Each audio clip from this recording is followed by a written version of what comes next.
kadang bawa jemaah pergi umrah, dan jemaah doa lah mati di Mekah, mati di Madinah. Ada juga yang cakap, "Ya, saya pun doa Ustaz, tapi bukan umrah kali ni lah," dia kata. Umrah kali lain.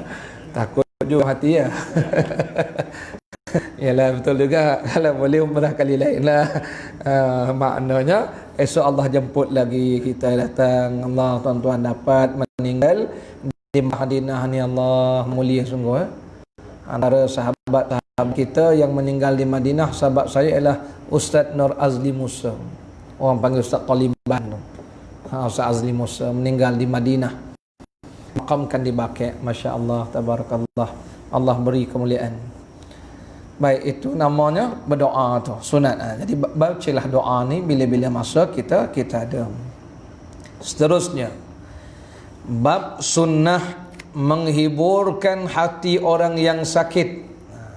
Ini masih bicara tentang kesakitan. Kalau dulu kita bincang tentang macam mana kita sendiri nak baca doa pada orang sakit, baca doa pada diri kita yang sakit, bagaimana berwasiat pada keluarga, bagaimana telah diajarkan oleh Rasulullah dalam bab mengaduh ini. Ini pula macam mana nak menghiburkan hati orang yang sakit. Qala musannif, kata Imam Nawawi dari Abu Sa'id Al-Khudri radhiyallahu anhu, beliau berkata, Rasulullah sallallahu alaihi wasallam, idza dakhaltum, qala Rasul sallallahu alaihi wasallam, idza dakhaltum ala maridin fanaffisu lahu fi ajalihi fa inna dhalika la yaruddu syai'an yutayyibu nafsahu. Artinya, arti sabda Nabi, apabila kalian datang mengunjungi, menziarahi orang sakit, maka hiburkanlah dia dengan panjang usianya, panjang umur. Hiburkan dia. Tak ada apa-apa ni, sihat insya-Allah, panjang umur insya-Allah. Memanglah sabda Nabi, memanglah hiburan itu tidak akan dapat menolak takdir, ketentuan Allah sedikit pun, tetapi hal itu dapat menghiburkan jiwanya. Maksudnya begini tuan-tuan, maksudnya kita ni dalam bab adab ziarah orang sakit, termasuklah doktor-doktor, nurse, bercakap yang elok-elok saja. Ini sesuai dengan satu hadis yang akan datang dalam bab ziarah orang sakit ni. Nabi sebut, idza dakhaltum alal marid, kalau kamu masuk ziarah orang sakit, cakap yang elok-elok, kerana malaikat akan mendoakan apa yang kamu sebut tu. Malaikat akan mengaminkan apa yang kita sebut. Itu adabnya kita kalau ziarah orang sakit, cakap yang elok-elok, kerana malaikat akan mengaminkan. Satu. Yang keduanya, dalam hadis ini Rasulullah menyebutkan, kalau kita ziarah orang sakit, hiburkan dia, fanafisu ni kita panggil beri nafas. Beri nafas ni maknanya beri harap kat dia. Tak apa, sakit sikit insya-Allah, sihat panjang umur ni. Baik. Tetapi dalam hadis ini Nabi kata, kamu tak boleh tolak takdir. Ialah kalau dah ditentukan, dah ditetapkan ajal, tetaplah mati juga tu kan. Jadi kita cakap panjang umur tu, itu namanya kita hanya memberikan padanya harapan, menenangkan, menghiburkan. Tapi Nabi kata, ingat, kamu tak boleh mengubah takdir. Tetapi setidak-tidaknya ucapan kamu tu menenangkan dia. Dia dengar pun tenang. Ini tengok-tengok tak ada harapan. Pendek ini tak lama. Dahlah kita tak beri harapan kat dia, bukan menenangkan dia. Baik engkau tak payah datang lagi bagus. Kan itu dipanggil kurang adab, dipanggil. Itu adab tu. Rasulullah kan diutuskan untuk mengajarkan adab yang mulia. Ini adab ini.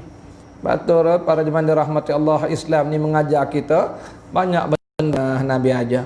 Masuklah doktor-doktor pun tak boleh cakap depan orang mati tu, tak boleh. Walaupun doktor punya pengalaman saya dengan kes awak ini memang tak lama. Tak boleh cakap dengan pesakit tu, dengan keluarga tak boleh. Dengan sakit bercakap. hilang separuh nyawa kawan.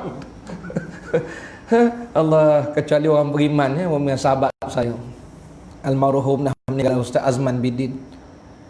Dia ni kena kanser hati, limpa apa nama tu. Jadi ceritanya doktor beri harapan dia 6 bulan saja. 6 bulan tuan-tuan. Tuan-tuan boleh bayangkan orang jaga 6 bulan lagi hidup. Tapi dia kuat semangat. Kuat semangat 16 tahun dia bertahan. Sampai ke doktor yang cakap tu mati dah tu. Doktor mati. Dan hospital ambil dia sebagai monitor untuk beri semangat kepada pesakit-pesakit yang semacam dengan dia. Itu namanya kadang-kadang takdir ni hak Allah. Hak Allah, kan kita belajar qada dan qadar tu. Jadi kita sebagai seorang doktor ada 6 bulan lagi. Muncullah kawan ni ada kekuatan diri, ada semangat. Sebab tu dia diminta untuk bagi motivasi macam mana dia boleh mengharungi 16 tahun hidup itu. Sampailah saat-saat akhir sekali dia meninggal juga lah. Cuma dia nak cerita bagaimana kalau tidak ada kekuatan, tak ada orang bagi semangat, memang kita down Syekh, down. Dengar pula 6 bulan lagi down Syekh. Ini kan pula kawan tu datang, aku pun rasa kau tak ada harapan, stage 4 kau ni. La ilaha illallah. Itu namanya adab tu. Itu yang maksud Nabi fanafisu lahu fi ajalihi, berilah nafas dia tentang ajal dia. Bagi nafas ni maknanya beri harapan pada dia yang dia tu panjang umur. Kuasa ni milik Allah Ta'ala. Bagi semangat kat dia tu, tak apa. Ada je orang yang sihat walaupun stage itu stage ini ada dengan izin Allah Ta'ala.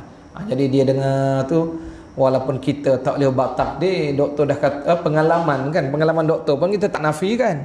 Doktor kata 2 minggu, kita tak boleh ubah takdir tu. Setidak-tidaknya Nabi kata kita dapat menghiburkan jiwa dia, menenangkan perasaan dia. Itu adabnya tuan-tuan. Ini bagi kawan tu makin stres. Dah kawan tu dipanggil tinggal separuh nyawa, hilang suku lagi. Suku tu lah nak bertahan. Jangan ini hadis Nabi. Hadis ini sebenarnya dikuatkan oleh hadis riwayat Ibnu Abbas yang tersebut pada pasal kedua. Itulah hadis yang disebutkan tadi.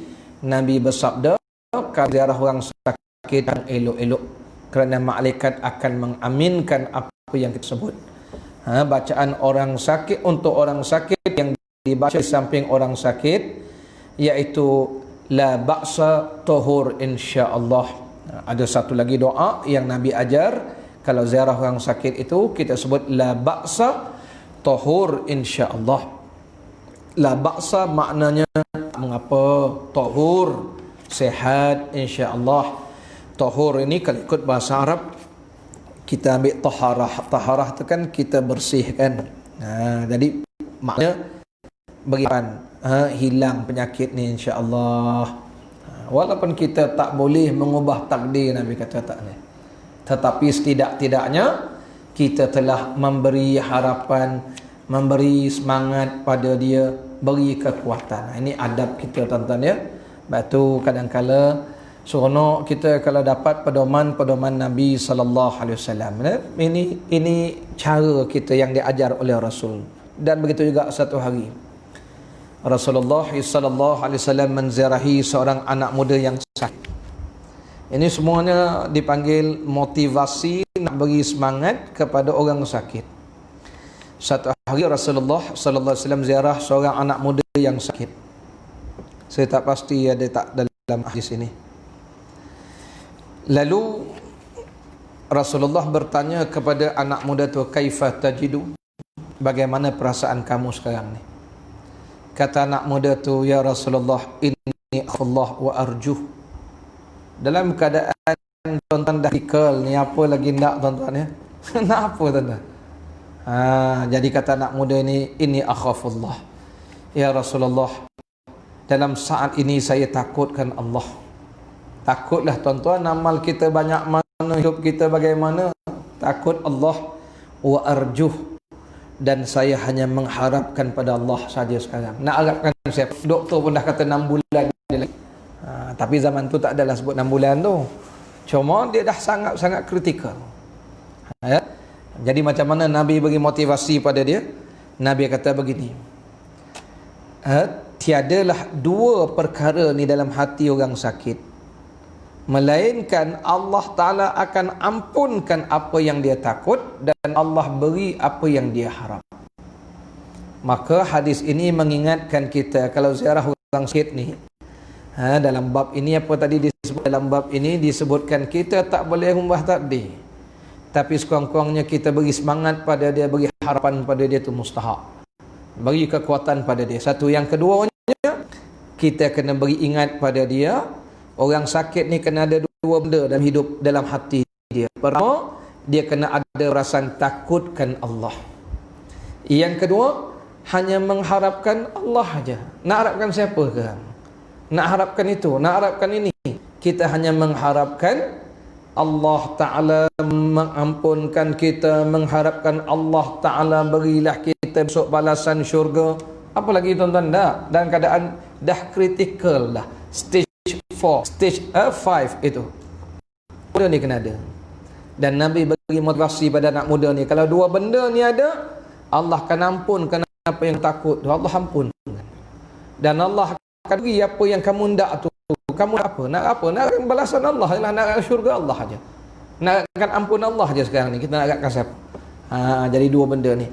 Jadi cerita balik pada Ustaz Azidin ni tadi, sahabat saya yang kanser ni tadi, 16 tahun tahan. Dan antara rahsia dia ialah Quran. Dia memang tak miss baca Quran. Dan akhirnya dia memang jadi guru Quran, mengajar Quran sampailah akhir hayat dia.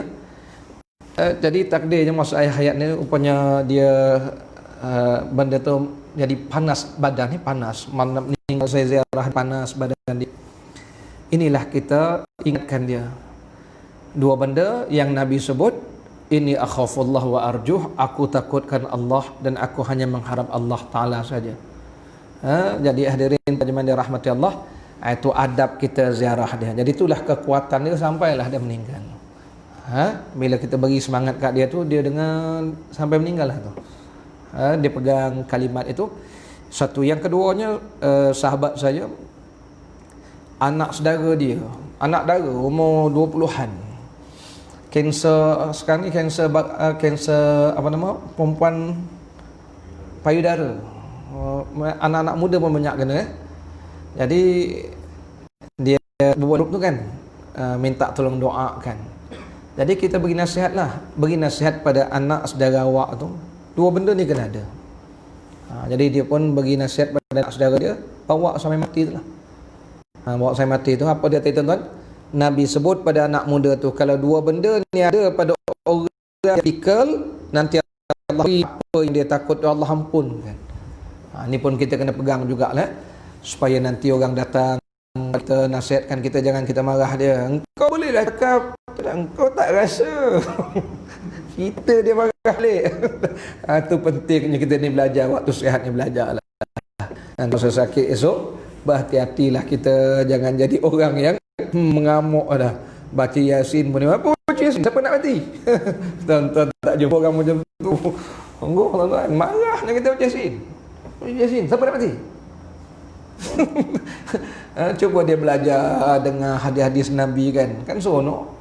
Ini sabarlah, takutlah, mesti ada perasaan takut pada Allah. Siapa tak takut?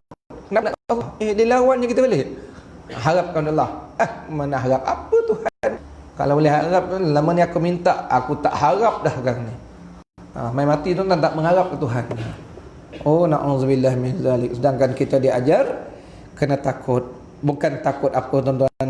Kita ni takut ini dipanggil takut sebagai insan yang sayangkan Allah, yang kembali pada Allah. Kita kena ada takut. Orang takut inilah Allah ampunkan dosa dia.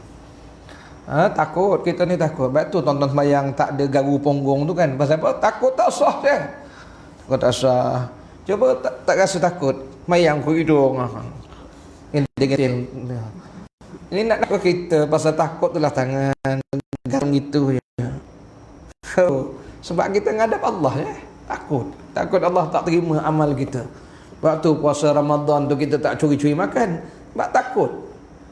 Takutkan Allah Ta'ala. Ini selamba makan kat kedai kopi Ramadan, langsung tak ada rasa takut. Takut itu sebenarnya suatu sifat mulia. Sebab tu kita belajar dalam sifat mahmudah ialah sifat takutkan Allah. Sampai akhir hayat pun kita kena ada sifat takut pada Allah Ta'ala. Takut apa dia? Takut Allah Ta'ala azab kita. Sebab tu kita minta ampun banyak-banyak. Ini motivasi yang diberi oleh Rasul sallallahu alaihi wasallam bila Nabi tanya anak muda tu, kaifa tajidu, bagaimana perasaan kamu saat ini? Dia kata, saya takutkan Allah dan saya hanya mengharapkan Allah. Nak harapkan apa lagi? Nak harapkan apa? Semua orang dah tak boleh tolong, doktor yang pakar pun dah tak boleh tolong. Yang kita harapkan hanyalah pertolongan Allah, ampunan Allah, syurga Allah. Ya tuan-tuan ya. Jadi itu Nabi kata, Allah beri apa yang kamu harapkan. Ini dua benda ni kita kena ingat. Jadi kesimpulannya sebagai penutup bicara kita malam ini, para jemaah yang dirahmati Allah Ta'ala sekalian, kerana kita mesti berhenti habis waktu ya. Seronok juga ceramah macam ni. Waktu berhenti lah, senang lah. Jadi kesimpulannya, kita dah belajar tadi beberapa hadis Nabi. Yang pertama, kalau orang terlalu sakit, jangan minta mati, melainkan berdoa kepada Allah, biar Allah yang memutuskan. Kalau mati itu bagus untuk kita, matikanlah ya Allah.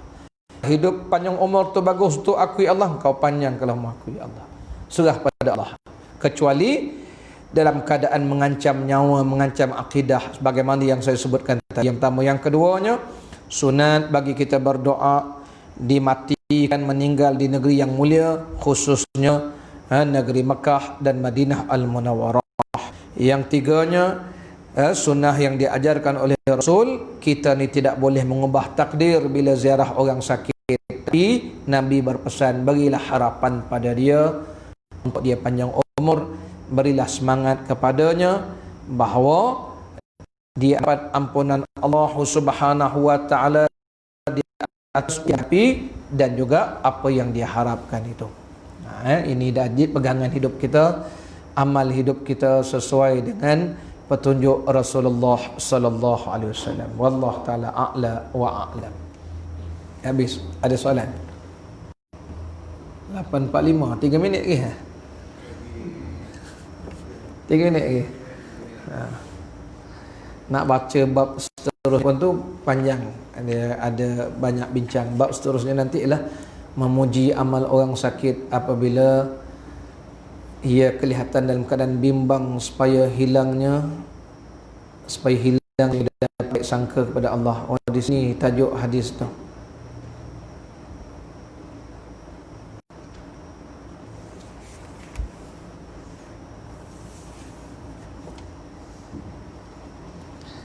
Kalau tak ada, kita tangguhkan dahulu pertemuan kita malam ini. Mudah-mudahan Allah Ta'ala merahmati kita. Bismillahirrahmanirrahim. Wa sallallahu ala sayyidina Muhammad wa ala alihi wa sahbihi wa baraka wa sallam. Allahumma anfa'na bima 'allamtana wa 'allimna bima yanfa'una wa zidna ilman nafi'a. Allahumma ya Allah, berilah manfaat di atas ilmu yang kau ajarkan kepada kami, dan ajarilah kepada kami ilmu-ilmu yang bermanfaat, dan tambahilah kepada kami ilmu yang bermanfaat. Allahumma faqihna fid din wa 'allimna at-ta'wil. Allahumma ja'alna minal ladzina yastami'una al-qawl fayattabi'una ahsana. Sallallahu ala sayyidina Muhammad wa ala alihi wa sahbihi wa baraka wa sallam. Alhamdulillahi Rabbil Alamin. Fataqabbalallahu minna wa minkum. Subhanakallah bihamdika asyhadu an la ilaha illa anta astaghfiruka